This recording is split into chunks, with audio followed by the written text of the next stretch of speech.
Mantu tak tahu diri. Sudah miskin, berani-beraninya kasih sampah ke ibu. Teriakan itu menggema di ruang pesta, membuat ratusan pasang mata menatapku dengan tatapan menjijikan. Aku berdiri mematung, melihat kotak kado mewah yang baru saja dibuka oleh ibu mertuaku. Seharusnya, di sana ada tas branded seharga puluhan juta berisi perhiasan emas murni yang kubeli dengan keringatku sendiri. Tapi kini, isinya berganti menjadi daster bekas yang kusam, bau, dan bernoda kuning. Kakak iparku, Fiona, tersenyum penuh kemenangan di samping ibu, merasa berhasil menghancurkan harga diriku. Namun, dia tidak tahu satu hal. Aku tidak menangis, aku justru tersenyum tipis. Karena tepat di dalam saku daster butut itu, aku sudah menyelipkan bom waktu yang akan meledakkan kebusukannya dalam hitungan detik. Halo Sobat Dira Story. Semoga kalian selalu sehat dan dilancarkan rezekinya hari ini. Sebelum kita masuk ke drama yang bikin darah mendidih ini, coba absen dulu di kolom komentar. Kalian mendengarkan cerita ini dari kota mana? Aroma kulit premium yang khas langsung menyapa indera penciumanku begitu aku membuka kotak beludru merah itu. Cantik sekali.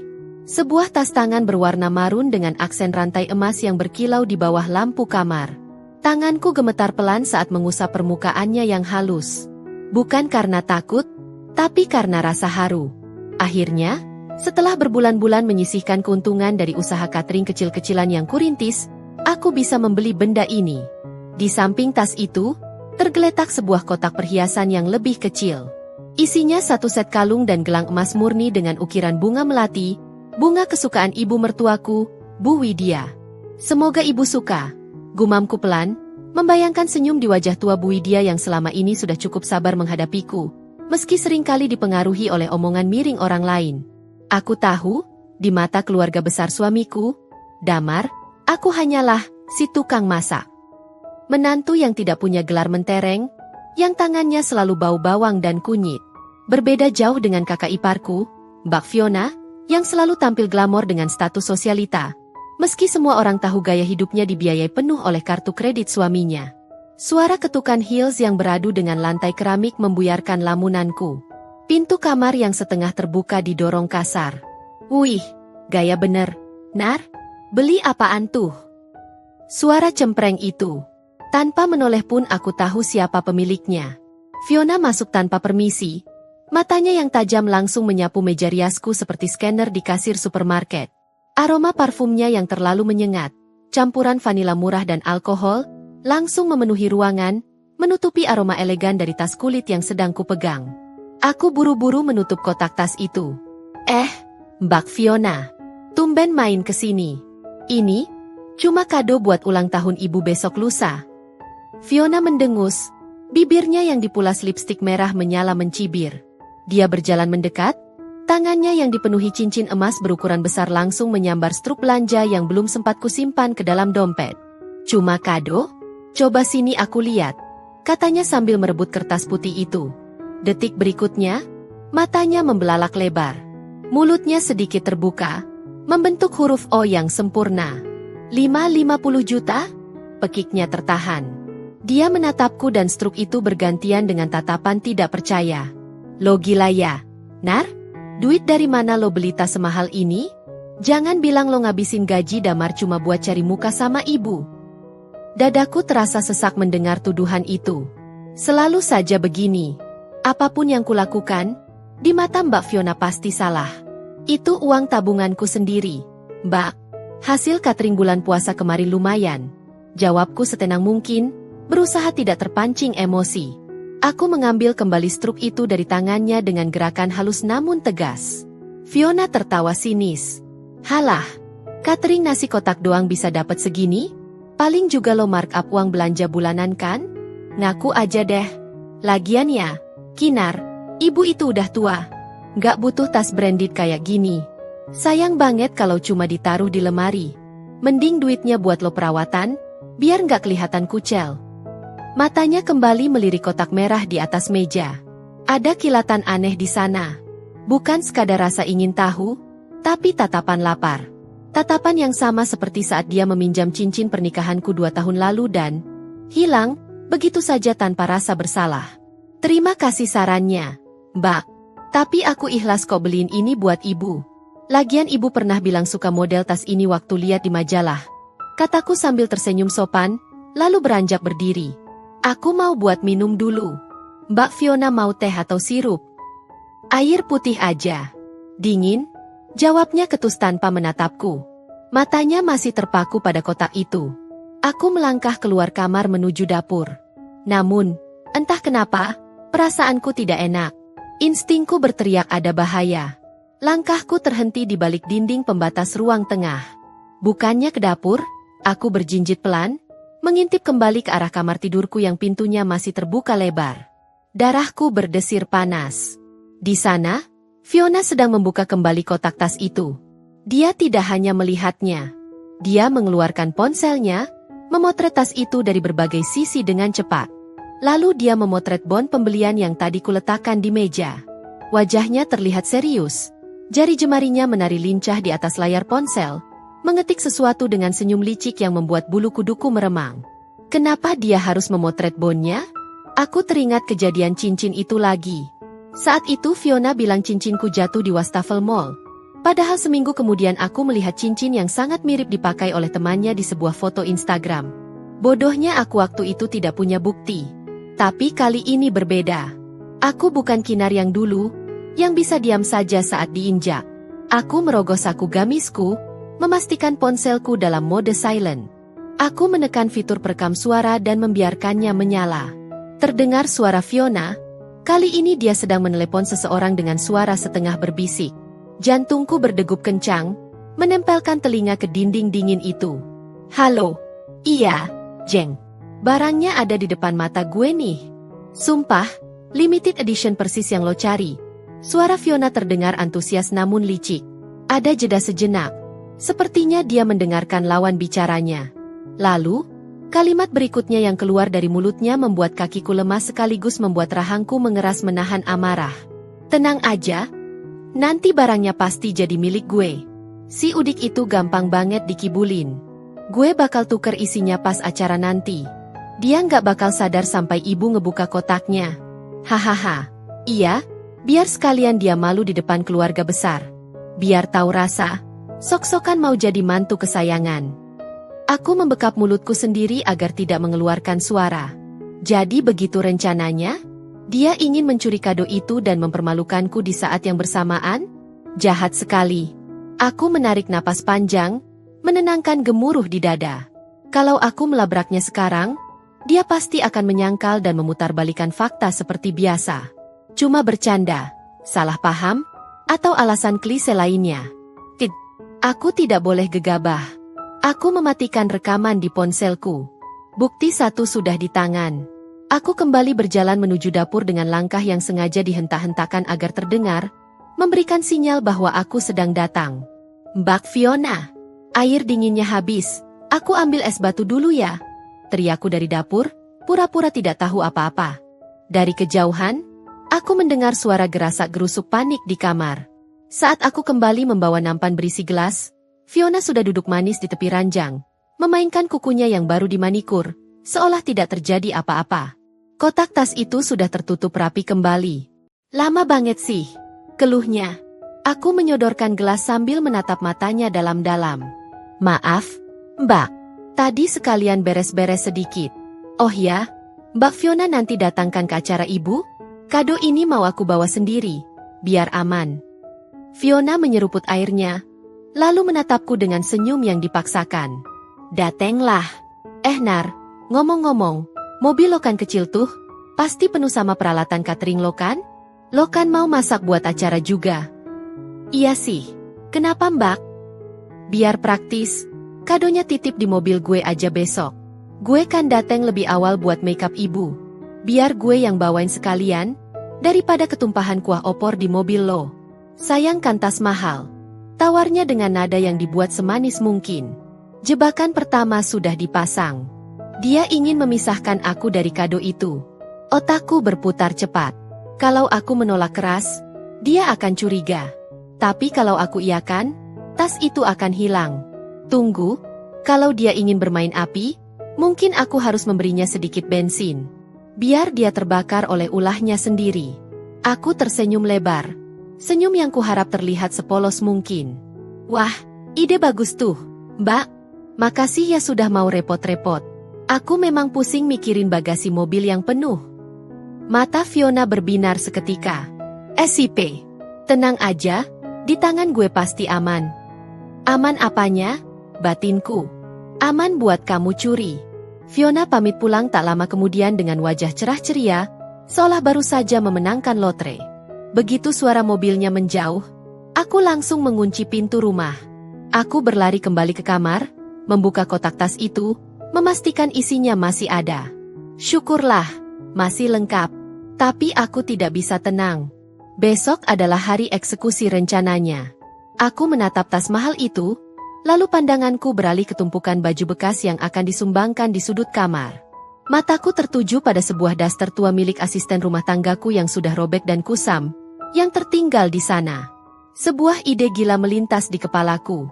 Jika Fiona ingin menukar tas ini dengan sampah untuk mempermalukanku, kenapa aku tidak menyiapkan kejutan di dalam sampah itu? Aku akan membiarkan dia mengambil tas ini, tapi dia harus membayar harganya dengan sangat mahal. Aku berjalan menuju meja kerja damar, mengambil sebuah flash disk berwarna merah menyala dan secari kertas nota kosong. Aku meraih pulpen. Tanganku bergerak cepat menuliskan sesuatu. Sambil menulis, aku menatap layar laptop yang terhubung dengan CCTV di ruang tamu. Silakan bermain, Mbak Fiona, bisikku pada layar kosong itu. Tapi ingat, di panggung sandiwara yang Mbak buat, sayalah sutradaranya. Pagi itu matahari bersinar terik, namun udara di dalam rumahku terasa dingin mencekam. Jam dinding menunjukkan pukul 9 pagi. Masih ada waktu 1 jam sebelum Mbak Fiona datang menjemput kado itu sesuai janjinya kemarin. Aku tidak membuang waktu. Langkah kakiku bergegas menuju ruang tamu. Di rak buku kayu jati yang berdiri kokoh di sudut ruangan, terselip sebuah kamera pengawas kecil berbentuk boneka beruang, hadiah iseng dari damar dulu yang tak pernah kami pakai. Hari ini, boneka itu punya tugas negara. Dengan hati-hati, aku menggeser posisi boneka itu sedikit ke kanan, memastikan lensa matanya menyorot tajam tepat ke arah meja kopi di tengah ruangan. Tempat di mana umpan itu akan kuletakkan. Aku membuka aplikasi di ponsel, mengecek angle kamera. Sempurna. Seluruh area sofa dan meja terlihat jelas, bahkan resolusinya cukup tajam untuk menangkap gerak-gerik jari tangan. Oke, panggung sudah siap.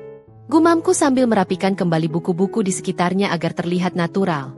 Aku kembali ke kamar, menatap paper bag tebal berwarna emas dengan logo merek ternama itu. Di dalamnya, kotak bludru merah berisi tas dan perhiasan sudah duduk manis. Namun, ada satu hal lagi yang harus kulakukan. Aku merogoh laci meja rias, mengambil sebuah alat perekam suara mini, benda kecil seukuran ibu jari yang biasa kupakai untuk merekam resep masakan atau daftar belanja. Aku menekan tombol on. Lampu indikator berkedip merah sekali, lalu mati, tanda sedang merekam.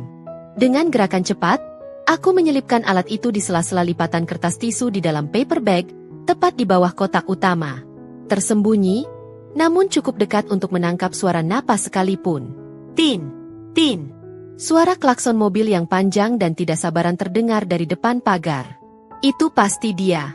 Jantungku melonjak kaget, memacu adrenalin ke seluruh tubuh. Sabar, Nar. Tarik napas. Bisikku pada diri sendiri. Aku menyambar paper bag itu, menatap wajahku sekilas di cermin untuk memasang topeng, adik ipar yang polos dan penurut, lalu berjalan keluar. Begitu pintu depanku buka, Fiona sudah berdiri di teras. Dia memakai kacamata hitam besar dan setelan jumpsuit denim yang ketat. Tangannya berkacak pinggang, sementara kakinya mengetuk-ngetuk lantai dengan tidak sabar. Lama banget sih buka pintunya. Panas nih, semburnya begitu melihatku. Maaf, Mbak.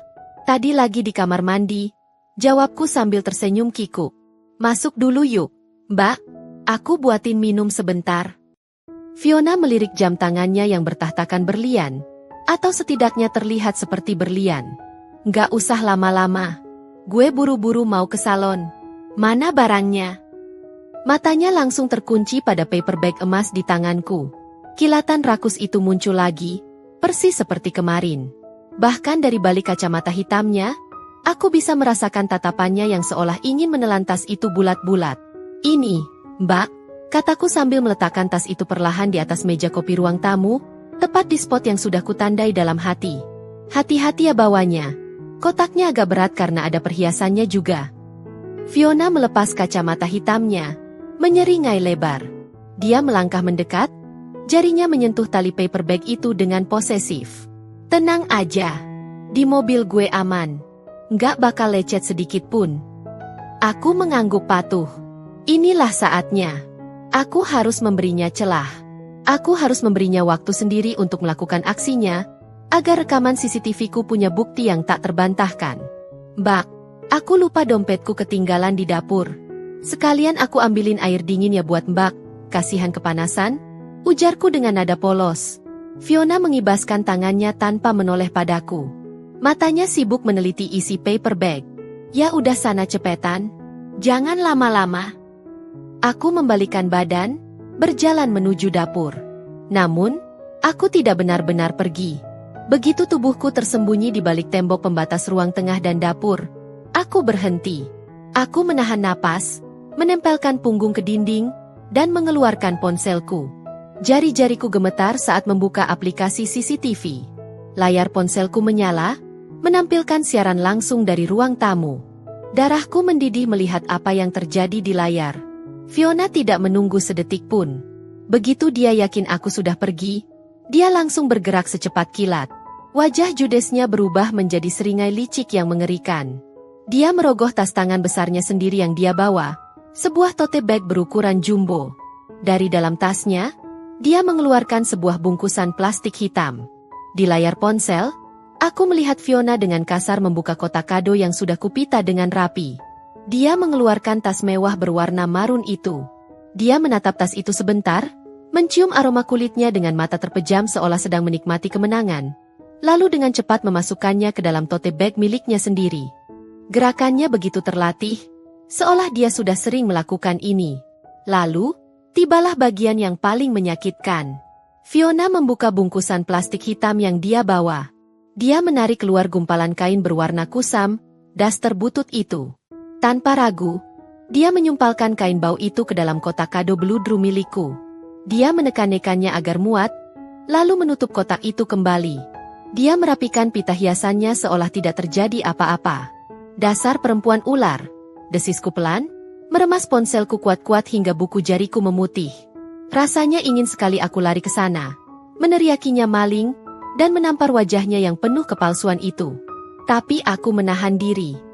Belum saatnya. Kesabaran adalah senjata utamaku sekarang. Di layar, Fiona terlihat puas.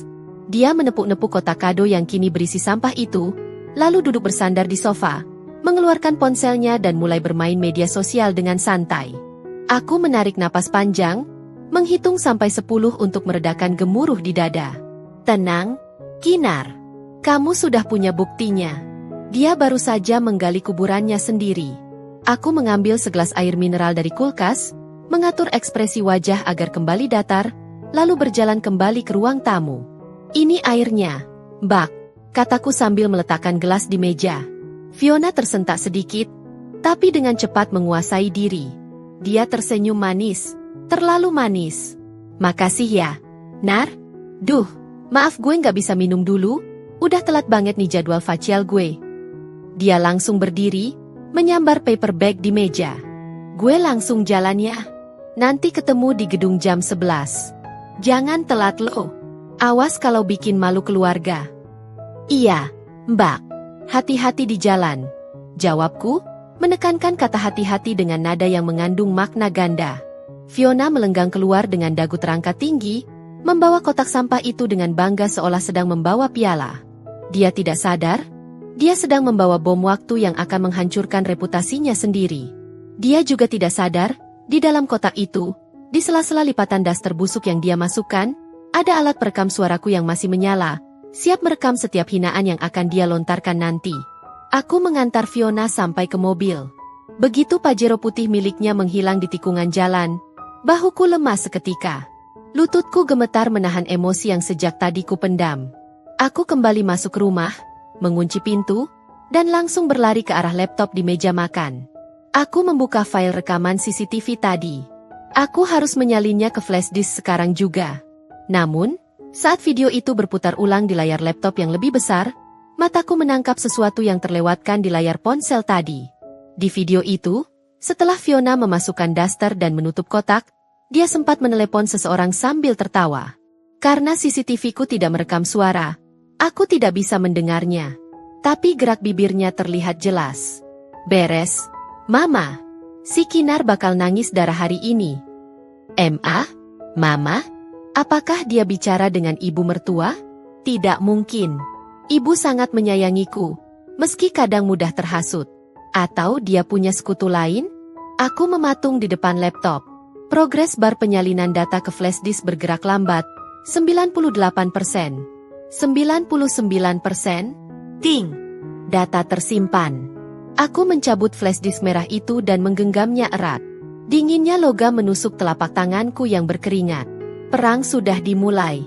Dan aku tidak akan mundur satu langkah pun. Kita lihat siapa yang akan menangis darah nanti.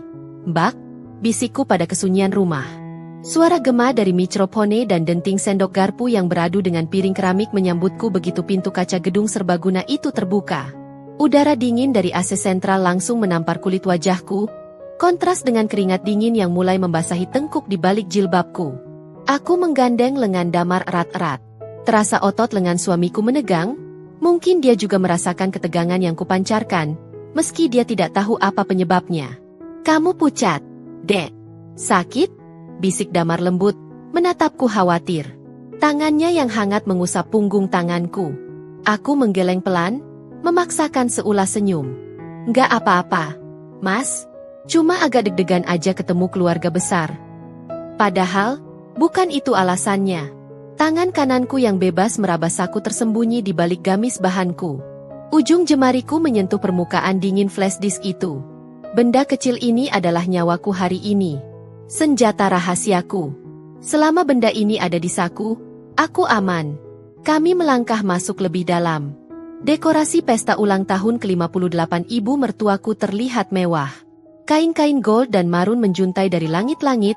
Bunga-bunga segar di setiap meja menebarkan aroma sedap malam yang manis namun sedikit memabukkan. Ratusan tamu undangan, rekan bisnis almarhum bapak mertua, tetangga kompleks elit, hingga kerabat jauh, sudah memadati ruangan. Kinar, Damar, sini. Suara itu. Telingaku berdengung seketika. Di tengah kerumunan, berdiri Fiona. Dia menjadi pusat gravitasi ruangan itu. Gaun malam berwarna hitam pekat yang dipakainya membuat kulit putihnya semakin mencolok. Dia sedang tertawa lebar, dikelilingi oleh ibu-ibu sosialita temannya. Tapi, bukan tawanya yang membuat darahku berhenti mengalir sejenak. Melainkan benda yang menggantung dengan angkuh di lengannya. Sebuah tas tangan kulit berwarna marun dengan rantai emas yang berkilau di bawah sorot lampu chandelier. Mataku memanas. Itu tasku. Itu tas yang kubeli dengan uang hasil cateringku, uang yang kucari dengan bangun jam 3 pagi setiap hari, memotong ribuan bawang, dan mengangkat kuali panas. Kini, tas itu berayun manja di lengan Fiona seolah memang miliknya sejak awal. Ya ampun. Jeng Fiona, tasnya baru lagi? Hermes bukan si itu? Atau LV? Tanya salah satu ibu-ibu dengan nada kagum yang berlebihan. Aku dan Damar berjalan mendekat, cukup dekat untuk mendengar jawaban Fiona yang lantang dan penuh percaya diri. Fiona mengibaskan rambutnya, lalu mengangkat tas itu sedikit lebih tinggi agar semua orang bisa melihatnya. Ah, Jeng Sari bisa aja. Ini brand Eropa, limited edition. Mas Edo yang beliin kemarin pas dia dinas keluar kota. Katanya si tanda cinta, biar istrinya makin cantik pas acara ibu. Bohong. Bohong besar. Suaminya, Mas Edo, bahkan sedang sibuk mengambilkan makanan di prasmanan dengan wajah lelah. Damar di sampingku mengernyitkan dahi. Dia memiringkan kepalanya, berbisik tepat di telingaku. Dek, bukannya itu tas yang kamu beli kemarin? Yang kamu tunjukin ke Mas fotonya? Kok bisa sama persis kayak punya Mbak Fiona? Aku menelan ludah, menahan gejolak amarah yang siap meledak. Mirip aja kali, Mas. Kan lagi tren, jawabku datar. Aku tidak mau merusak rencanaku dengan meledak sekarang. Kami akhirnya sampai di hadapan Fiona. Dia menatapku dari ujung kaki sampai ujung kepala dengan tatapan meremehkan. Udah dateng si koki andalan kita. Sapanya dengan nada sarkas yang disamarkan tawarnya. Gimana, Nar? Kado buat ibu aman kan? Matanya berkilat licik saat bertanya tentang kado itu. Dia sedang mengejekku. Dia tahu persis apa isi kado yang akan kuberikan nanti. Karena dia sendiri yang menukarnya dengan sampah. Aman, Mbak. Terima kasih sudah membawanya dengan selamat. Jawabku tenang. Aku menatap lurus ke matanya. Lalu menurunkan pandanganku ke tas di lengannya. Tas baru. Mbak? Bagus banget. Kelihatan mahal. Fiona menyeringai, merasa menang. Dia mengelus tas itu dengan gerakan lambat yang memprovokasi. Jelas dong. Ini barang high class, Nar. Beda sama tas-tas KW yang biasa lo lihat di pasar. Mas Edo emang suami idaman, nggak pelit sama istri. Sindiran itu jelas ditujukan untuk Damar. Aku merasakan lengan Damar menegang, tapi aku segera meremas tangannya, memberinya isyarat untuk diam. Semoga awet ya, Mbak, kataku penuh arti. Awet sampai beberapa jam ke depan, sebelum semua orang tahu itu barang curian, lanjutku dalam hati. Suara MC yang menggelegar dari speaker memotong ketegangan kami. Bapak-bapak, ibu-ibu, hadirin sekalian yang berbahagia. Tibalah kita di acara puncak yang paling ditunggu-tunggu. Mari kita sambut bintang kita malam ini, Ibu Widya. Tepuk tangan membahana. Bu Widya naik atas panggung kecil yang dihiasi dekorasi bunga. Beliau tampak anggun dengan kebaya hijau botol. Namun matanya berkaca-kaca karena haru melihat banyaknya tamu yang datang. MC kembali bersuara. Nah, sebelum potong tumpeng, kita akan buka kado spesial dulu nih. Saya dengar ada kado-kado istimewa dari anak-anak tercinta. Mana nih Mbak Fiona dan Mas Damar? Ini saatnya. Fiona langsung menyambar kotak kado besar yang tergeletak di meja samping. Kotak beludru merah dengan pita emas. Kotak yang sama yang kusiapkan dengan penuh cinta kemarin, yang kini telah ternoda oleh tangan kotornya. Dia berjalan lenggak-lenggok menuju panggung, tas curian itu masih menggantung di lengannya, bergoyang seirama pinggulnya. Aku dan Damar mengekor di belakangnya. Suasana ruangan mendadak hening. Semua mata tertuju ke panggung. Ini kado dari siapa dulu nih? Tanya MC dengan nada jenaka. Fiona buru-buru mengambil microphone. Ini dari adik ipar saya, Kinar, Mas MC. Ucapnya lantang. Suaranya terdengar manis namun berbisa. Dia menoleh ke arah ibu, menyodorkan kotak itu. Bu, ini kado dari Kinar. Katanya dia nabung berbulan-bulan buat beli ini. Spesial banget, loh.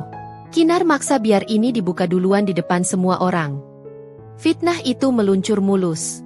Aku tidak pernah meminta kadoku dibuka di depan umum.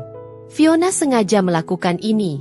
Dia ingin momen penghinaanku disaksikan secara live oleh ratusan orang. Dia ingin memastikan aku hancur sehancur-hancurnya. Bu Widya tersenyum lebar menatapku. Tatapan matanya begitu teduh dan penuh kasih sayang. Wah, terima kasih ya, Kinar sayang. Mantu ibu memang paling perhatian. Ibu jadi penasaran isinya apa. Jantungku berdegup kencang, seolah mau melompat keluar dari rongga dada. Waktu terasa melambat. Tanganku meremas flash disk di saku semakin kuat. Silakan dibuka, Bu, seru Fiona penuh semangat. Matanya melirikku sekilas dengan senyum kemenangan yang mengerikan. Tangan Bu Widya yang mulai keriput perlahan menarik ujung pita emas itu. Seret. Pita terlepas. Tutup kotak beludru itu terangkat perlahan. Aku menahan napas. Damar di sampingku ikut tegang, berharap ibunya menyukai hadiah itu. Fiona di sisi lain panggung menahan tawa, siap melihat ekspresi jijik di wajah ibunya. Tutup kotak terbuka sepenuhnya. Detik itu, senyum di wajah Bu Widya lenyap seketika. Bau apek yang menyengat langsung menguar keluar, bahkan MC yang berdiri di sebelahnya refleks menutup hidung. Mata Bu Widya membelalak. Tangannya gemetar saat menyentuh isi kotak itu. Bukan kilau emas yang menyapanya, melainkan gumpalan kain kusam berwarna abu-abu kecoklatan yang tampak seperti bekas lap lantai. Hening. Keheningan yang begitu tiba-tiba dan mencekam itu terasa lebih menyakitkan daripada teriakan manapun. Musik piano klasik yang tadinya mengalun lembut sebagai latar belakang, seolah ikut mati suri. Ratusan pasang mata kini terpaku pada benda yang perlahan diangkat oleh tangan gemetar Bu Widya dari dalam kotak beludru itu. Bukan kilauan emas yang menyilaukan mata, melainkan selembar kain lusuh berwarna abu-abu pudar dengan pinggiran yang sudah brudul. Saat kain itu terangkat sepenuhnya, aroma yang terperangkap di dalam kotak itu pecah ke udara. Bau apek yang menyengat, campuran antara bau lemari tua yang lembab dan keringat basi, langsung menyebar. Tamu-tamu yang berdiri di barisan depan sontak mundur selangkah. Beberapa ibu-ibu sosialita bahkan menutup hidung mereka dengan kipas tangan, wajah mereka mengerut jijik. Ini apa?" Suara Bu Widya terdengar serak, nyaris tak terdengar karena mikrofone di tangannya turun terkulai lemas. Di bawah sorot lampu panggung yang terang benderang, aib itu terlihat begitu jelas. Itu adalah sebuah daster bekas. Ada noda kekuningan yang lebar di bagian ketiaknya, dan bercak kecoklatan entah noda apa di bagian bawahnya. Kain itu tampak begitu menyedihkan di tangan ibu mertuaku yang malam ini tampil begitu elegan dengan kebaya mahalnya. Astaga! Pekikan Fiona memecah keheningan itu dengan nada dramatis yang dibuat-buat. Dia menutup mulutnya dengan tangan, matanya membelalak pura-pura kaget. "Kinar, kamu serius ngasih ini buat ibu?" seru Fiona lantang, memastikan suaranya terdengar sampai ke sudut ruangan paling belakang. Dia merebut daster itu dari tangan ibu dengan gerakan jijik, mengangkatnya tinggi-tinggi menggunakan ujung jarinya seolah sedang memegang bangkai tikus. "Lihat ini, semuanya. Lihat apa yang dikasih adik ipar saya buat ibu." Fiona memutar tubuhnya, memamerkan kain rombeng itu ke arah penonton. "Daster bekas. Bolong lagi. Ya ampun, baunya minta ampun." Suara kasak-kusuk mulai terdengar seperti dengungan lebah yang marah. "Gila ya, masa mertua dikasih sampah? Itu mantu yang katanya alim itu? Kok kurang ajar banget? Padahal mertuanya kaya raya. Kok dikasih barang loak?" Komentar-komentar pedas itu menusuk telingaku satu persatu. Wajahku terasa terbakar. Aku berdiri kaku di samping panggung, merasakan tatapan menghakimi dari segala penjuru. Damar di sebelahku tampak terguncang hebat. Wajahnya pucat pasi, matanya menatap nanar ke arah daster itu seolah tak percaya dengan penglihatannya sendiri. "Dek, ini nggak mungkin kado kamu kan? Kotaknya bener. Tapi isinya..." Damar terbata-bata, tangannya mencengkeram lenganku, mencari jawaban. Aku tidak menjawab. Aku hanya menatap lurus ke arah Fiona yang kini sedang menggeleng-gelengkan kepala dengan ekspresi prihatin palsu. "Mbak nggak nyangka loh, Nar," lanjut Fiona, kini beralih menatapku dengan sorot mata yang tajam dan kejam, meski bibirnya menyunggingkan senyum sedih. "Mbak tahu usaha catering kamu lagi sepi. Mbak tahu kamu lagi susah duit. Tapi masa sih tega banget ngasih ibu daster bekas lab begini? Kalau nggak punya duit, bilang dong sama Mbak atau Mas Damar. Jangan bikin ibu malu di depan tamu-tamu kehormatan begini." Kalimat itu adalah bensin yang disiramkan ke dalam api. "Keterlaluan!" teriak salah satu kerabat jauh ibu dari barisan tengah. Bu Widya masih berdiri mematung. Wajahnya yang tadi berseri-seri kini berubah merah padam. Bukan hanya karena marah, tapi karena rasa malu yang tak tertahankan. Tamu undangan di sini adalah orang-orang terpandang, rekan bisnis almarhum suaminya, dan teman-teman arisannya. Harga dirinya seolah ditelanjangi di depan umum oleh menantunya sendiri. Dada Bu Widya naik turun dengan cepat. Napasnya memburu. Air mata mulai menggenang di pelupuk matanya yang keriput, air mata kekecewaan yang mendalam. "Ibu!" Panggilku pelan, mencoba melangkah mendekat. "Bu, tolong dengarkan Kinar dulu. Itu bukan..." "Diam kamu!" Bentakan Fiona memotong ucapanku. Dia berdiri menghalangi jalanku menuju ibu. "Gak usah banyak alasan. Buktinya udah jelas di depan mata. Kamu mau bilang apa? Salah bungkus? Nggak sengaja? Halah, basi." Fiona menoleh ke arah ibu, memegang pundak wanita tua yang sedang terguncang itu. "Tuh kan, Bu. Fiona udah pernah bilang. Kinar itu sebenarnya nggak suka sama ibu karena ibu sering nyuruh-nyuruh dia masak. Ini cara dia bales dendam, Bu. Dia sengaja mau ngerendahin ibu di hari ulang tahun ibu sendiri." Racun itu meresap begitu cepat. Aku melihat perubahan di mata ibu. Tatapan teduh itu lenyap, digantikan oleh sorot terluka dan kemarahan yang meluap. Tangan ibu terkepal erat di sisi tubuhnya. Aku membesarkan anak-anakku dengan hormat." Suara ibu bergetar, lirih namun penuh tekanan. Aku terima kamu di keluarga ini walaupun kamu dari keluarga sederhana. Kinar, aku nggak pernah nuntut apa-apa. Ibu menoleh perlahan ke arahku. Air matanya menetes jatuh ke pipi. Tapi inikah balasanmu? Daster bekas? Kamu pikir aku ini apa? Pengemis? Pemulung? Bukan, Bu. Demi Allah, Kinar nggak pernah. Cukup, teriak ibu histeris. Suaranya pecah, menggema di seluruh ruangan yang kini sunyi senyap. Fiona menyodorkan daster bau itu kembali ke tangan ibu. Balikin aja ke mukanya, Bu, biar dia sadar diri. Ibu meraih gumpalan kain itu dengan kasar. Kemarahan telah menguasai akal sehatnya. Dia tidak lagi melihatku sebagai menantu yang selama ini memijat kakinya saat pegal, atau yang memasakkan bubur saat dia sakit. Dia hanya melihatku sebagai orang asing yang telah mempermalukannya. Dengan sisa tenaga yang didorong oleh emosi memuncak, Bu Widya mengangkat tangannya tinggi-tinggi. Ambil sampahmu ini. Pergi dari sini. Plah. Kain daster basah dan bau itu mendarat telak di wajahku. Teksturnya yang kasar menggores pipi. Baunya yang menyengat langsung menusuk hidungku.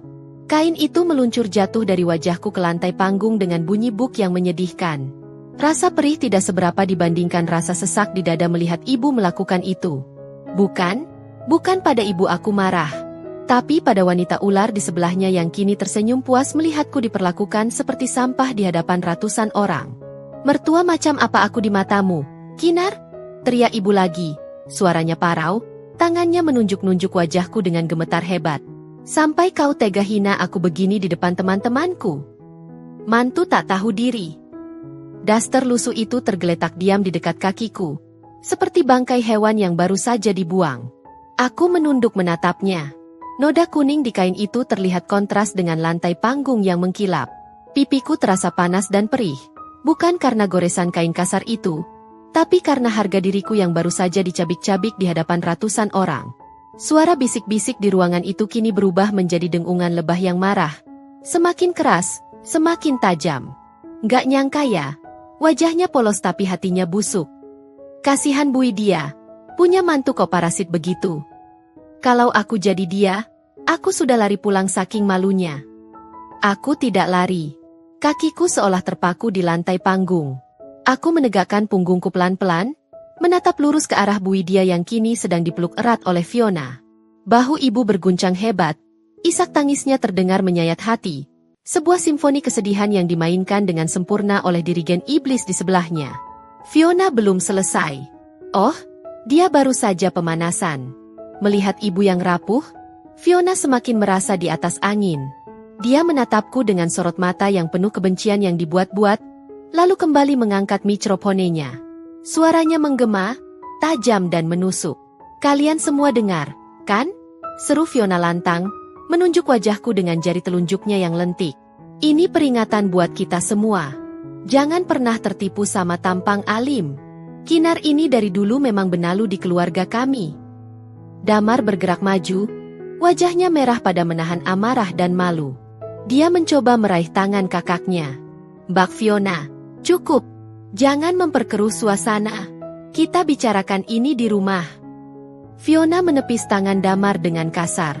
Diam kamu, Damar. Kamu itu terlalu bodoh. Terlalu buta karena cinta sama perempuan ini.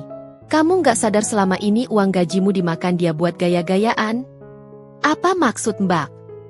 Damar terkesiap. Fiona tertawa sinis. Suaranya melengking. Semua orang juga tahu, bisnis catering istrimu itu bangkrut. Rugi terus.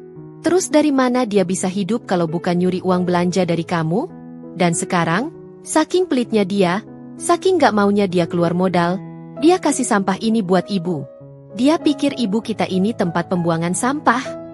Tuduhan itu begitu keji, begitu spesifik, sampai-sampai beberapa tamu undangan menutup mulut mereka karena kaget.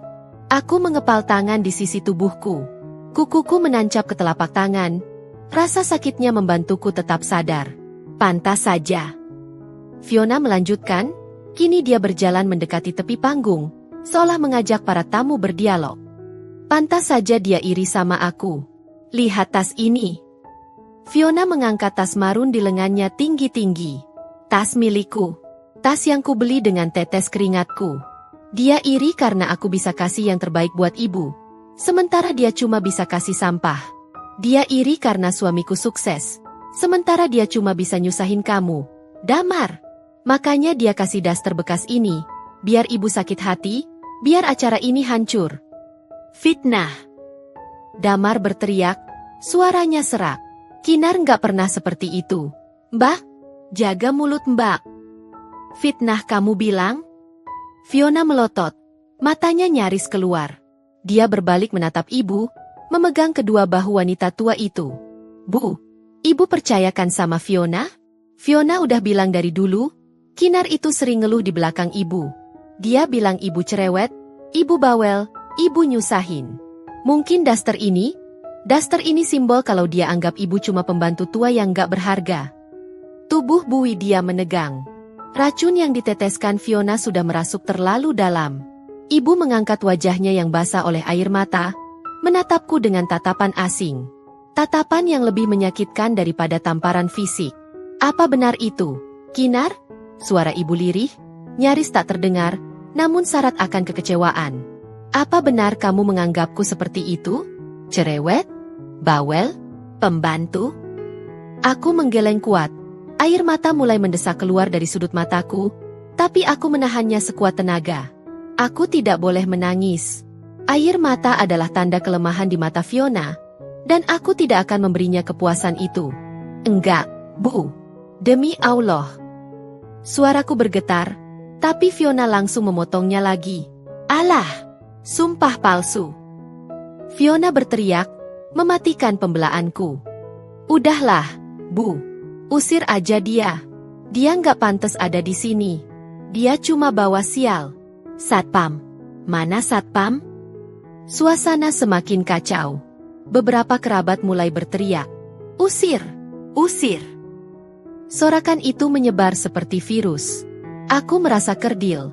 Terpojok di tengah lautan kebencian yang diciptakan oleh satu orang. Fiona tersenyum tipis di balik punggung ibu. Sebuah seringai kemenangan yang hanya ditujukan padaku. Game over, Kinar, seolah itu yang diucapkan matanya.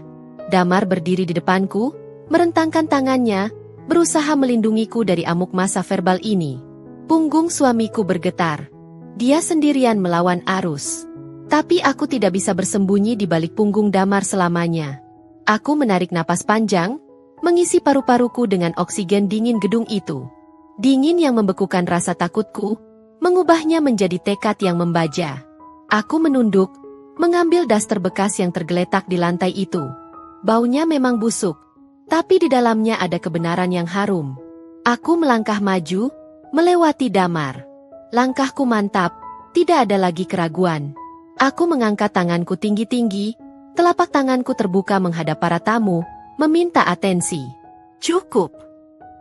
Teriakanku menggema, mengejutkan semua orang. Suaraku bukan teriakan histeris wanita yang kalah, tapi teriakan lantang seorang panglima perang yang baru saja mencabut pedangnya. Keheningan kembali menyergap ruangan. Fiona terdiam, alisnya terangkat sebelah, meremehkan. Apa lagi? Mau drama apa lagi? Mau minta maaf sambil sujud? Aku tidak menjawab Fiona. Aku menatap lurus ke manik mata Bu Widya yang sembab. Ibu boleh membenci Kinar setelah ini. Ibu boleh mengusir Kinar. Ibu boleh menganggap Kinar sampah. Ucapku dengan nada rendah namun tegas. Mataku tidak berkedip sedikit pun. Tapi sebelum ibu melakukan itu semua, Kinar minta satu hal. Satu hal saja sebagai hak jawab Kinar. Aku menyodorkan daster kusam di tanganku ke arah ibu. Fiona tampak tegang sesaat. Matanya melirik daster itu dengan curiga. Apa-apaan sih? Buang aja itu. Fiona mencoba menepis tangan ibu yang hendak bergerak, tapi kali ini, rasa penasaran, atau mungkin sisa rasa sayang ibu padaku, lebih kuat. Biarkan dia bicara, Fiona. Potong ibu dingin, meski tatapannya masih penuh luka. Aku tersenyum tipis. Senyum yang getir namun penuh arti. Terima kasih, Bu. Sekarang, tolong ibu pegang daster ini. Bukan untuk dipakai, tapi tolong ibu rogoh saku sebelah kanannya. Fiona tertawa sumbang, tawa yang terdengar gugup. Hah? Buat apa? Paling isinya sampah tisu bekas, ingus dia. Jangan mau, Bu, jorok. Kenapa Mbak takut? Potongku cepat, menatap tajam ke arah Fiona. Mataku mengunci matanya, menantang nyalinya. Kalau memang isinya sampah, biarkan ibu yang membuangnya sendiri ke muka Kinar lagi. Tapi kalau bukan, kenapa Mbak Fiona kelihatan pucat? Wajah Fiona menegang. Dia terdiam. Skakmat. Semua mata kini tertuju pada tangan Bu Widya. Tangan keriput yang gemetar itu perlahan terulur, menyentuh kain kasar daster tersebut. Jari-jari ibu meraba saku kanannya yang terlihat menggembung sedikit. Ada sesuatu di sana. Suasana ruangan begitu senyap, sampai-sampai suara detak jantungku sendiri terdengar seperti genderang perang di telingaku. Ibu merogoh lebih dalam, menggenggam benda yang ada di dalamnya, lalu menariknya keluar. Cahaya lampu panggung memantul pada benda kecil berwarna merah metalik yang kini berada di telapak tangan ibu. Itu bukan sampah.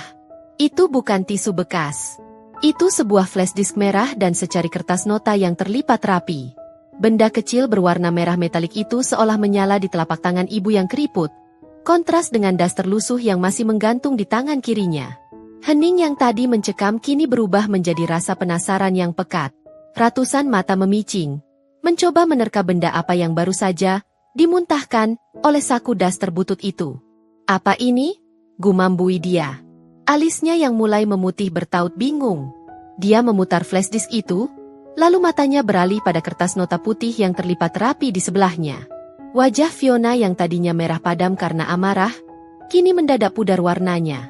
Putih pucat seperti kertas. Matanya yang tajam melebar, pupilnya mengecil. Dia mengenali benda itu.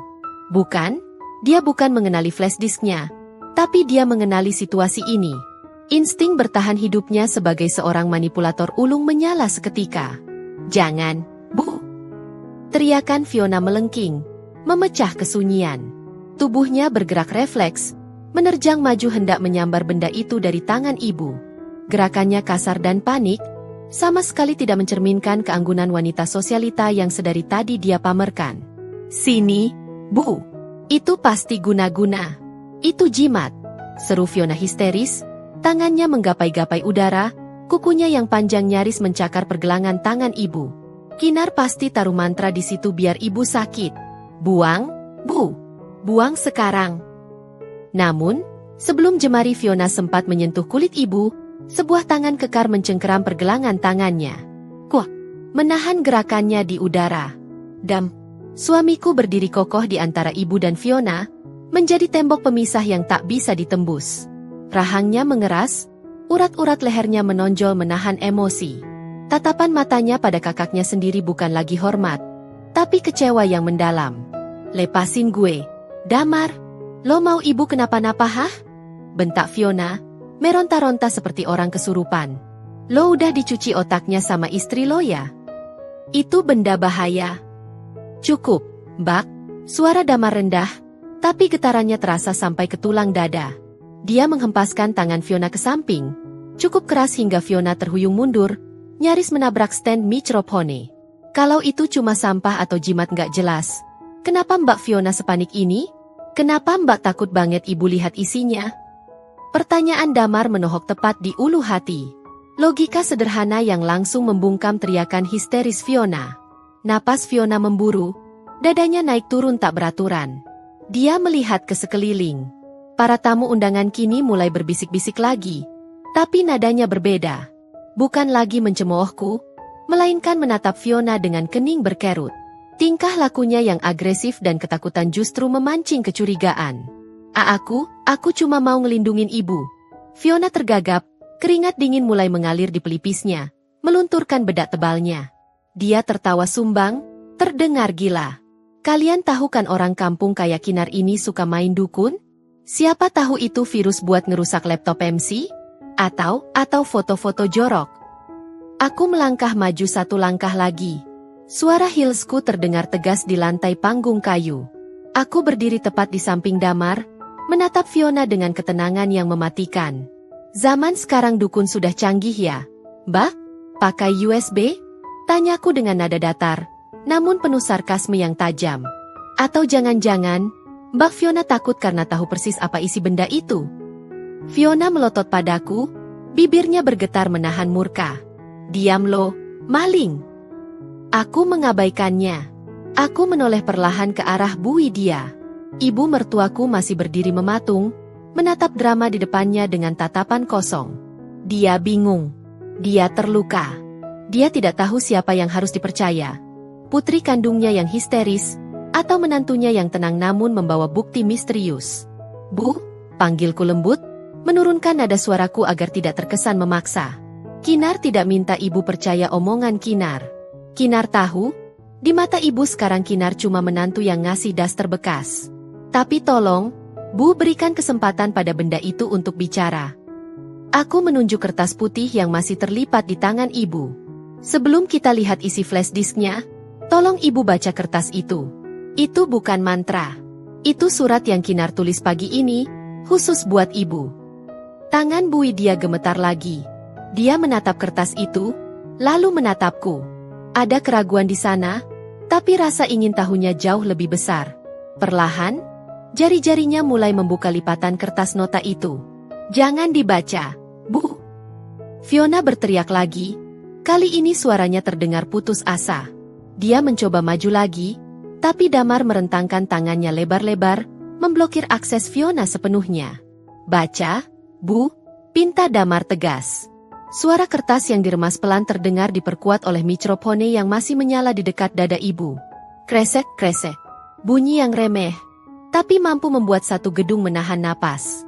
Fiona mundur selangkah, wajahnya pucat pasi seolah darahnya tersedot habis. Dia tahu dia tidak bisa menghentikan ini lagi. Bu Widya mendekatkan kertas itu ke matanya yang sedikit rabun.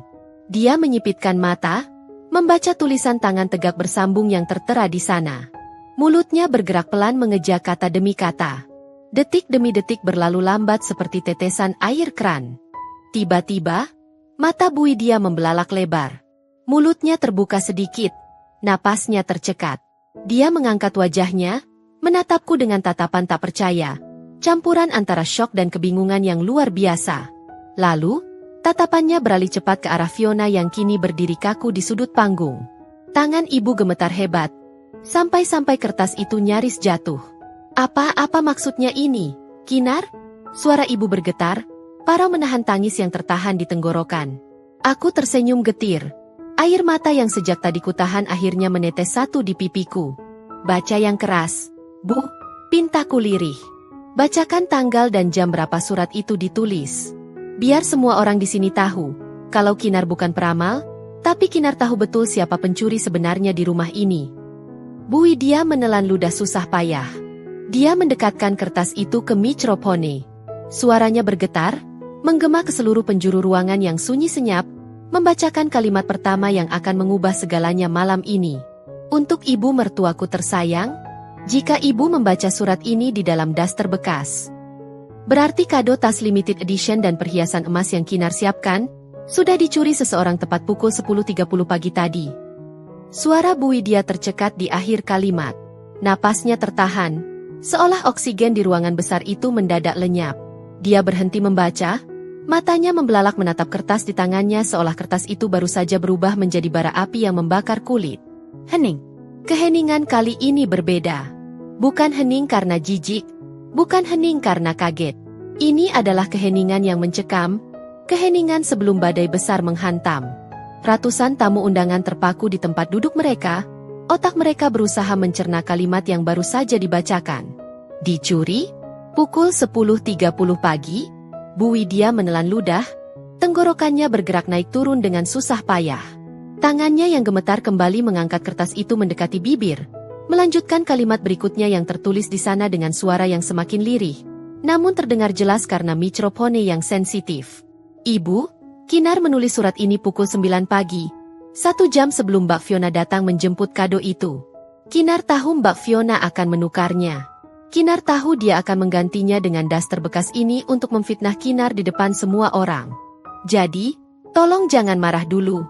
Kebenaran ada di flash disk merah ini. Tolong tancapkan ke layar proyektor. Salam sayang, menantumu. Kertas nota itu terlepas dari jari-jari Bu Widya, melayang pelan seperti daun kering yang jatuh, lalu mendarat di lantai panggung tepat di samping daster busuk itu. Bohong! Teriakan Fiona memecah kesunyian dengan nada tinggi yang menyakitkan telinga. Suaranya pecah, histeris, terdengar seperti jeritan binatang yang terperangkap. Itu surat palsu. Dia baru nulis tadi di kamar mandi. Dia ngejebak aku, Bu. Dia iblis. Fiona meronta hebat dalam cengkeraman damar, wajah cantiknya kini berantakan. Matanya melotot liar, urat-urat lehernya menonjol, dan riasan wajahnya mulai luntur oleh keringat dingin yang membanjiri dahinya. Tapi kali ini, tidak ada satupun tamu yang berbisik membelanya. Semua mata tertuju pada Fiona dengan tatapan ngeri. Mereka melihat bagaimana wanita yang tadi tampil bak ratu itu kini gemetar ketakutan. Ketakutan yang terlalu nyata untuk sebuah kepolosan. Jika dia benar, kenapa dia harus sepanik itu? Kenapa dia harus berkeringat dingin hanya karena secari kertas? Damar mencengkeram bahu kakaknya lebih kuat, menahannya agar tidak menyerang ibu. Mbak, sadar. Kalau Mbak nggak salah, kenapa takut buktinya dibuka? Bisik Damar tajam, suaranya penuh tekanan. Aku tidak membuang waktu. Momen ini adalah milikku. Aku melangkah maju mendekati ibu. Dengan lembut, aku mengambil flash disk merah yang masih tergenggam kaku di tangan Bu Widya. Kulit ibu terasa dingin sekali, sedingin es. Beliau menatapku dengan mata berkaca-kaca, bibirnya bergetar ingin mengucapkan sesuatu, tapi tak ada suara yang keluar. Izinkan Kinar, Bu, bisikku pelan. Aku berbalik badan, menghadap ke arah meja operator di samping panggung. Di sana, seorang pemuda operator berbaju hitam tampak bingung, menatap drama keluarga ini dengan mulut terbuka. Mas, panggilku. Suaraku tenang namun menggema lewat mikrofon yang masih menyala di podium. Boleh saya pinjam laptopnya sebentar? Saya rasa para tamu berhak melihat hiburan yang sesungguhnya. Operator itu tergagap, menatap Fiona dan Damar bergantian, lalu mengangguk ragu. Silakan, Mbak. Suara langkah kakiku terdengar ketukan demi ketukan saat aku menuruni panggung kecil menuju meja operator. Setiap ketukan heelsku seolah menjadi hitungan mundur bagi Fiona. Jangan. Matikan listriknya. Jangan ada yang nyalain proyektor. Fiona berteriak gila. Kakinya menendang-nendang udara. Damar, lepasin gue. Gue kakak lo. Lo mau durhaka hah? Ibu. Larang dia, Bu. Itu video editan. Itu deepfake. Namun Bu Widya hanya diam. Tubuhnya lemas. Nyaris ambruk jika tidak berpegangan pada tiang mikrofone. Hatinya hancur melihat putrinya sendiri bertingkah seperti orang kesurupan. Diamnya ibu adalah izin mutlak bagiku. Aku sampai di meja operator.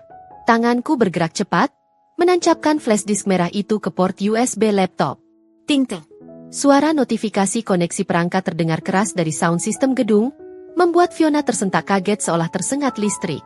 Dia berhenti meronta, tubuhnya kaku, matanya terpaku ngeri pada layar putih raksasa di belakang panggung yang mulai berkedip-kedip mencari sinyal.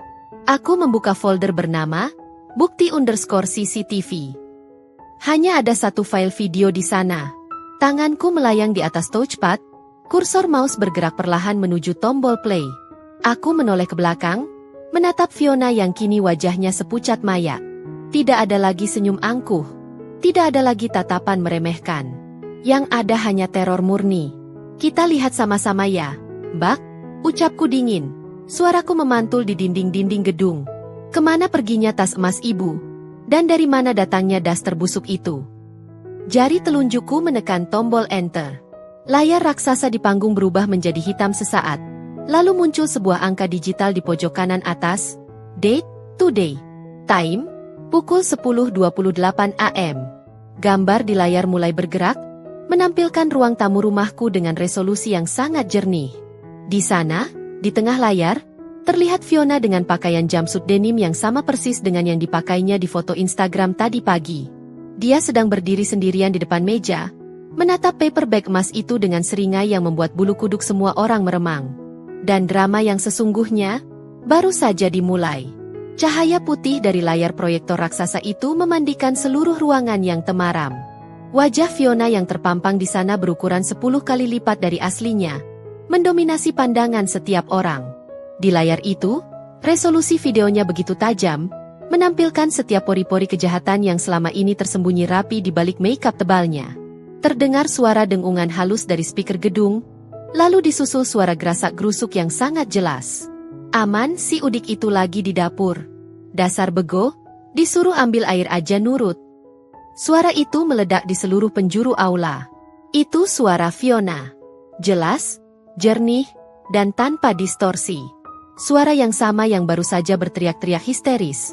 Namun di video itu, nadanya terdengar santai dan penuh cemoohan. Di dunia nyata, Fiona menjerit, "Matikan! Itu bukan suara gue. Itu editan. Matikan gak?" Dia meronta sekuat tenaga hingga damar kewalahan menahannya. Kaki Fiona menendang tiang dekorasi hingga vas bunga jatuh pecah berantakan. Prang! Tapi tidak ada yang peduli pada pecahan kaca itu. Mata semua orang, mulai dari pelayan catering di pojok ruangan hingga rekan bisnis elit di meja VIP, terpaku pada layar. Di video itu, Fiona yang mengenakan jumpsuit denim, pakaian yang dipakainya pagi tadi saat menjemput kado, terlihat merogoh tas tangan besarnya. Dia mengeluarkan kantong kresek hitam. Gerakannya cepat dan efisien, seperti pencuri profesional. Dia membuka kotak bludru merah di atas meja. Saat dia mengangkat tas marun mewah itu dari dalam kotak, terdengar decak kagum dari beberapa tamu undangan. Tas itu memang indah, berkilau elegan di bawah cahaya lampu ruang tamu. Gila, bagus banget, gumam Fiona di dalam video. Dia mengelus kulit tas itu, lalu menempelkannya ke pipinya. Tas sekeren ini mubazir banget kalau dipakai sama nenek-nenek bau tanah kayak ibu. Mending buat gue, kan? Gue kan calon sosialita hits. DEG. Kalimat itu menghantam dada Bu Widya seperti palu godam. Ibu mertuaku menutup mulutnya dengan kedua tangan. Matanya melebar, air mata tumpah ruah membasahi pipinya yang keriput. Tubuhnya limbung, nyaris jatuh jika tidak segera ditangkap oleh salah satu kerabat yang berdiri di dekatnya. "Nenek-nenek bau tanah," bisik Bu Widya parau, mengulang kalimat anaknya sendiri dengan nada yang menyayat hati. "Fiona, tega kamu, nak." Video terus berlanjut, tidak memberi ampun. Di layar, Fiona tertawa kecil. Tawa yang terdengar mengerikan di telinga kami sekarang. Dia memasukkan tas mewah itu ke dalam tas besarnya sendiri. Lalu, dengan gerakan kasar, dia membuka kantong kresek hitam yang dibawanya. Dia menarik keluar daster butut itu. Kain kusam yang sama persis dengan yang tadi dilemparkan ke wajahku. "Nah, ini baru pantas buat kado mantu miskin," ucap Fiona di video sambil menyeringai jijik. Dia mencium daster itu sekilas lalu menjauhkannya dengan ekspresi mau muntah. "Bau apek dikit nggak apa-apalah. Biar si Kinar dituduh ngasih sampah. Biar dia diusir dari keluarga ini. Muak gue lihat muka sok sucinya." Suasana di gedung pesta itu berubah menjadi horor. Bisik-bisik tamu kini lenyap, digantikan oleh suara gasp, tarikan napas kaget, yang bersahut-sahutan. Fakta itu terpampang telanjang. Tidak ada ruang untuk interpretasi lain. Fiona bukan hanya mencuri, dia merencanakan pembunuhan karakter terhadap adik iparnya sendiri dengan darah dingin. Jahat banget. Terdengar suara ibu-ibu di barisan depan, nadanya penuh ketidakpercayaan. "Gila, itu kakaknya sendiri loh. Pantesan tadi dia ngotot banget nyuruh buang." Aku berdiri diam di samping meja operator, membiarkan video itu melakukan tugasnya. Aku tidak perlu berteriak, tidak perlu membela diri. Kebenaran punya suaranya sendiri, dan suaranya jauh lebih lantang dari fitnah manapun. Aku menatap Fiona yang kini berhenti meronta. Dia ambruk di lantai panggung, kakinya lemas. Dia tahu, tamengnya sudah hancur lebur. Wajahnya bukan lagi pucat, tapi abu-abu seperti orang mati. Tapi video itu belum selesai. Masih ada satu adegan terakhir. Adegan yang akan membuat siapapun yang masih memiliki sisa simpati padanya, kehilangan rasa itu seketika. Di layar, setelah berhasil menyumpalkan daster itu ke dalam kotak dan menutupnya kembali, Fiona tidak langsung pergi. Dia berdiri diam sejenak, menatap kotak kado yang sudah rapi itu. Tiba-tiba, dia membungkuk sedikit. "Cuih!"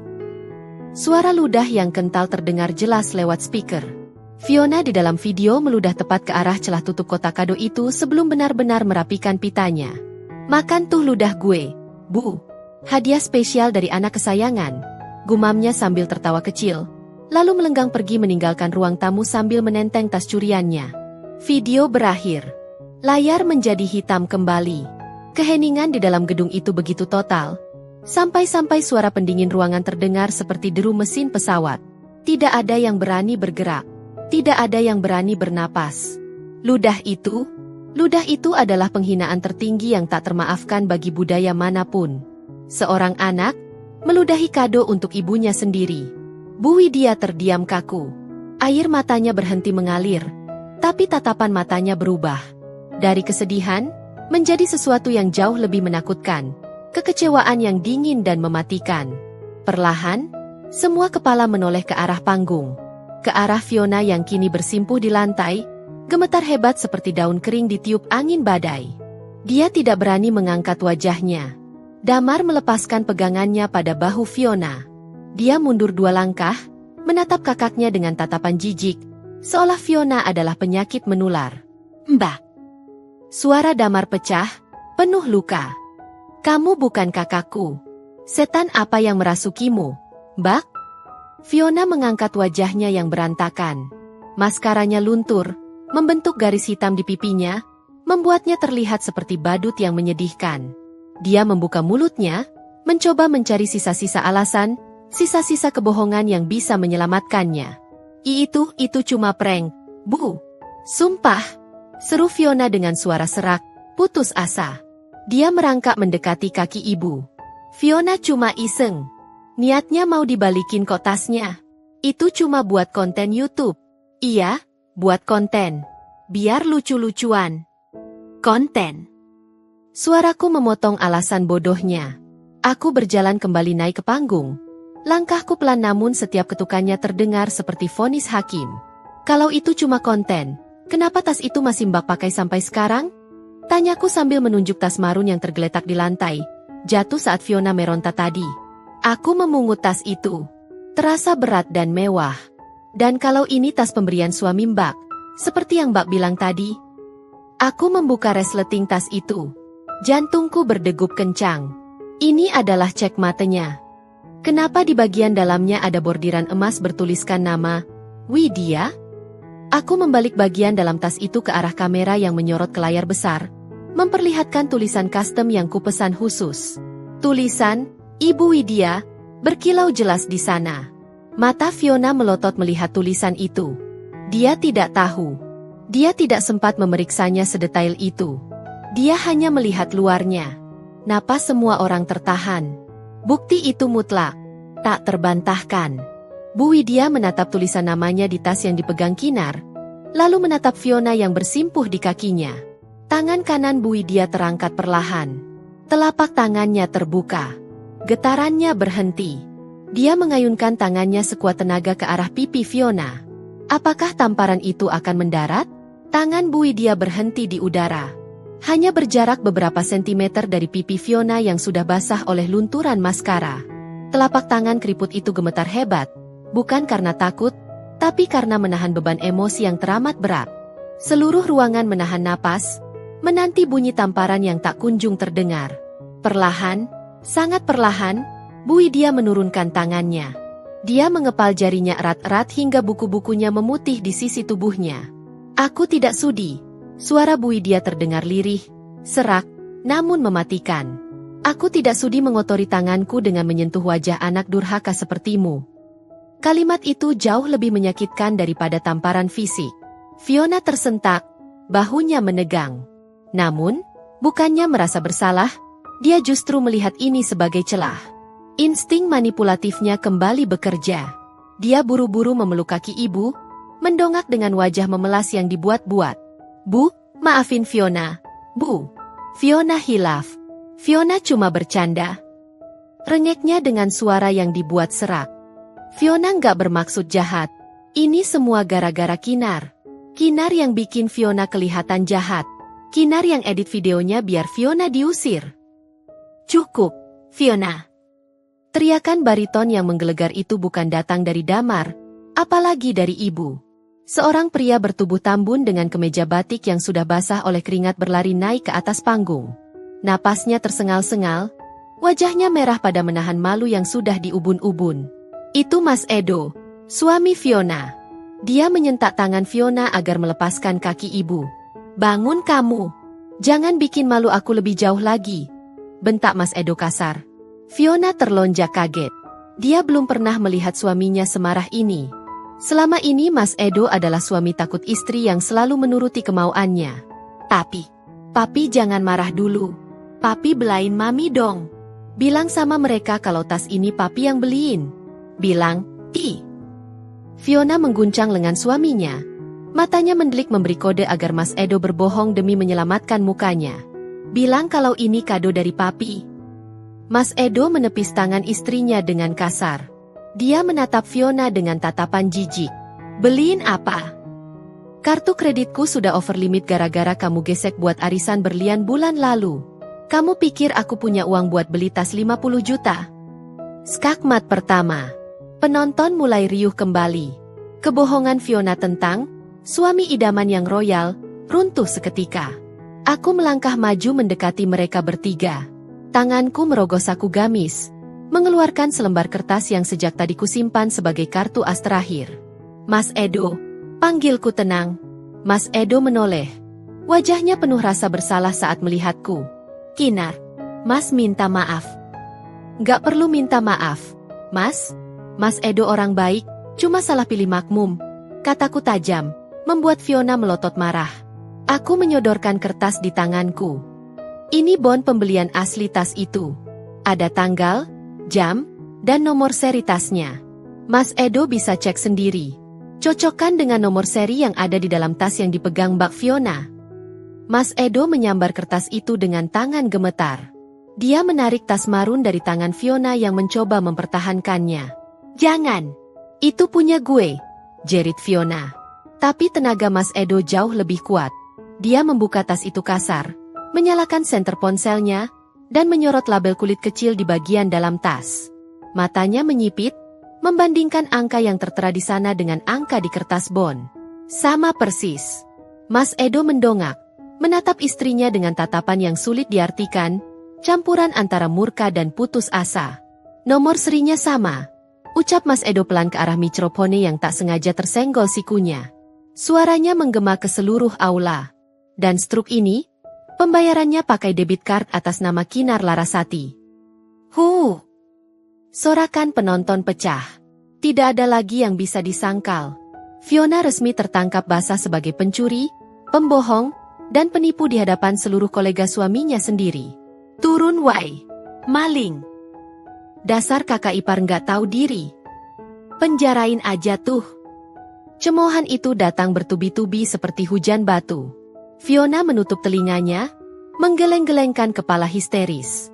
Wajahnya memerah, urat-urat lehernya menonjol. Dia terpojok, dan seperti binatang liar yang terpojok, dia menyerang membabi buta. Diam kalian semua, jerit Fiona melengking. Suaranya pecah sampai membuat feedback berdenging di speaker. Dia bangkit berdiri, menatap nyalang ke arah ibu, Damar, dan aku. Topeng wanita anggunnya sudah hancur total. Kini yang tersisa hanya wanita yang dipenuhi dengki. Iya, gue emang ambil tas itu. Kenapa? Masalah buat kalian? Tantangnya gila. Dia menunjuk wajah ibu dengan telunjuk gemetar. Ini semua salah ibu. Ibu yang pilih kasih. Dari dulu ibu selalu bangga-banggain Damar. Damar lulus cum laude, Damar dapat kerja bagus, Damar punya istri solehah. Fiona menepuk dadanya sendiri keras-keras. Terus Fiona apa? Bu? Fiona cuma anak yang bisanya minta duit kan di mata ibu. Fiona pengen punya barang bagus biar ibu bangga. Biar ibu lihat Fiona sukses. Tapi ibu malah nerima kado dari mantu miskin ini sambil senyum-senyum. Mbak Fiona, sadar, potong Damar. Lo diam, sembur Fiona, air matanya bercampur ingus membasahi wajah. Dia menoleh padaku dengan tatapan membunuh. Dan lo, Kinar, lo itu cuma benalu yang sok suci. Lo sengaja kan beli tas mahal biar gue kelihatan miskin. Lo mau pamer kalau bisnis catering lo sukses. Munafik lo. Aku menatapnya datar. Aku beli tas itu karena aku sayang ibu, Mbak. Bukan buat pamer. Kalau Mbak Fiona minta baik-baik, aku pasti bantu. Tapi Mbak memilih jalan mencuri. Basi. Fiona meludah lagi ke lantai, tepat di depan sepatu Mas Edo. Mas Edo menatap ludah itu, lalu menatap wajah istrinya. Ada sesuatu yang mati di mata pria itu. Kesabarannya yang selama ini seluas samudera, akhirnya kering kerontang. Tanpa aba-aba, Mas Edo mencengkeram lengan Fiona kuat-kuat. Sangat kuat sampai Fiona memekik kesakitan. Sakit, papi. Lepas. Jangan panggil aku papi, desis Mas Edo dingin. Dia menyeret Fiona paksa menuju tangga panggung. Kita pulang. Aku nggak akan biarkan kamu bikin onar di sini lagi. Nggak mau. Lepasin. Gue belum selesai ngomong sama mereka. Fiona meronta, memukul-mukul punggung suaminya. Kakinya menyeret di lantai panggung menciptakan bunyi berdecit yang ngilu. Saat mereka sampai di ujung tangga panggung, Fiona berhasil menggigit tangan Mas Edo. Pria itu refleks melepaskan pegangannya. Fiona tidak lari keluar. Dia malah berlari kembali ke tengah panggung, menjatuhkan dirinya di kaki Bu Widya lagi, memeluk betis ibunya erat-erat seperti anak kecil yang takut dihukum. Ibu, tolong Fiona. Bu. Raungnya histeris. Air matanya membanjiri kebaya mahal ibu. Mas Edo jahat. Mas Edo mau ceraikan Fiona pasti. Ibu nggak mau kan Fiona jadi janda? Ibu tolongin Fiona sekali ini aja. Fiona janji nggak bakal ulangi.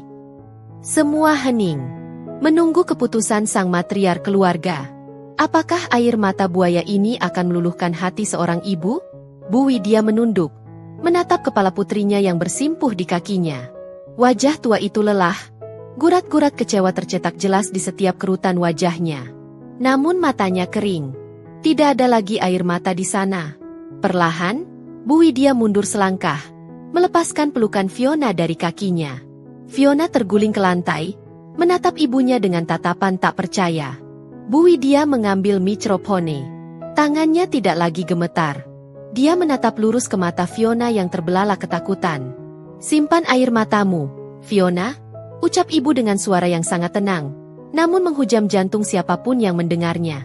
Malam ini, di depan semua orang, aku tidak hanya kehilangan kado ulang tahun. Ibu menarik napas panjang, lalu melanjutkan kalimatnya yang membuat Fiona menjerit tertahan. Tapi aku juga memutuskan untuk kehilangan. Malam ini, di depan semua orang, aku tidak hanya kehilangan kado ulang tahun. Suara Bu Widya terdengar lantang, penuh kesedihan namun syarat akan otoritas yang kembali. Tapi aku juga memutuskan untuk kehilangan puteriku yang telah kehilangan hati nuraninya. Fiona yang bersimpuh di kaki ibu terperangah. Jeritannya tercekat. Mata yang tadi penuh air mata buaya kini terisi kengerian yang nyata. Itu bukan sekadar ancaman, itu adalah vonis final. Pengusiran emosional di hadapan seluruh klan dan kolega. Mas Edo, yang sedari tadi berdiri mematung, kini bergerak cepat. Rasa malu, kemarahan, dan rasa jijik terhadap istrinya sendiri telah mencapai batasnya. Dia mencengkeram lengan Fiona yang masih terbalut gaun malamnya. Kita selesai, Fiona, desis Mas Edo, suaranya dipenuhi kebencian. Jangan pernah lagi pakai nama belakangku. Urusanmu denganku akan diselesaikan oleh pengacaraku. Tidak, Mas Edo. Ibu, tolong Fiona. Jangan usir Fiona. Raung Fiona, suaranya pecah, berubah menjadi lolongan menyedihkan. Dia mencoba meraih tangan ibunya lagi, mencoba merangkak kembali ke atas panggung. Namun kali ini, tidak ada lagi yang bisa menahannya. Fiona diseret paksa oleh Mas Edo.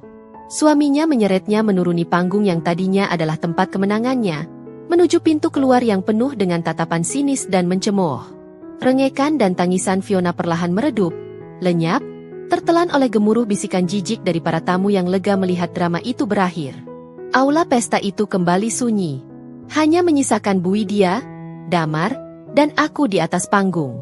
Di kaki Bu Widya, tergeletak tas marun mewah itu, bersama daster bekas yang sudah kehilangan makna simbolisnya. Bu Widya berdiri diam mematung, menatap pintu keluar yang baru saja dilewati putri kandungnya. Bahunya berguncang. Dia bukan menangis karena kehilangan harta benda, tapi karena kehilangan kepercayaan dan ikatan darah. Damar melangkah mendekat, memeluk ibunya. Ibu yang sabar ya, Bu. Ini bukan salah ibu. Lalu, Bu Widya perlahan melepaskan pelukan Damar. Dia menunduk, mengambil tas marun dengan bordiran. Widya, itu. Tangannya mengelus kulit tas itu lembut, seolah baru pertama kali menyentuhnya. Kemudian, dia berbalik menghadapku.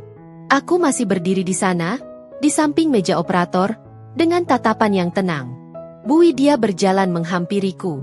Langkahnya mantap, tidak ragu. Ketika sampai di hadapanku, Bu Widya tidak menampar, tidak memarahi, dan tidak mengucapkan sepatah kata pun. Dia mengangkat tas itu, mendekatkannya ke dadanya, lalu memajukannya ke arahku. Ini milikmu, Kinar. Suara Bu Widya parau, pecah oleh tangis yang tertahan. Ambil kembali. Ibu tahu kamu membelinya dengan ketulusan dan kerja keras. Ibu yang sudah mempermalukanmu. Aku menggeleng pelan. Itu milik ibu, Bu. Kinar ikhlas memberikannya. Saat itulah, Bu Widya tidak bisa menahan diri lagi. Dia menjatuhkan tas itu, lalu merengkuh tubuhku erat-erat.